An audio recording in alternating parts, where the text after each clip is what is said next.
જય માતાજી। આજે હું એક વાત જણાવવા માટે આવી છું કે સણોસરાથી ઋતુરાજસિંહ ગોહિલ જે મારા ભાઈ છે એમને સૌથી પહેલો કોલ મને કર્યો તો સમાજની દ્રષ્ટિથી, સમાજના બેન દીકરી તરીકે કે પદ્મની બેનની જોડે જે કંઈ પણ હોય, કીર્તિ તમે બે જણા કોલમાં વાત કરીને અંદરો અંદર પતાવી દો।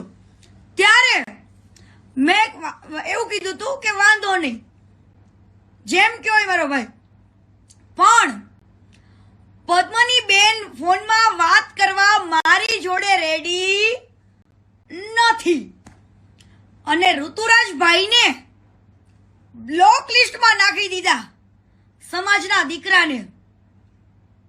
તો બેન, તમે અમારી જોડે વાત કરવાથી કેમ ડરો છો?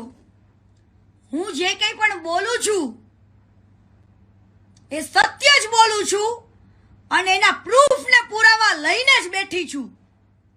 પણ આ મેટરને લાંબી નથી કરવી એટલા માટે ઋતુરાજભાઈએ સમાજની દીકરી તરીકે તમારા માટે વિચાર્યું હતું કે બેનના ઘરમાં તકલીફ પડી, સમાજની દીકરી તરીકે પૂરું કરવાની વાત કરી, પણ બેને મારા ભાઈને બ્લોક લિસ્ટમાં નાખી દીધો। પણ કાંઈ વાંધો નહીં, આ વાત છે પદ્મની બેનને ફેમસ થવું છે, બીજું કાંઈ જ નથી।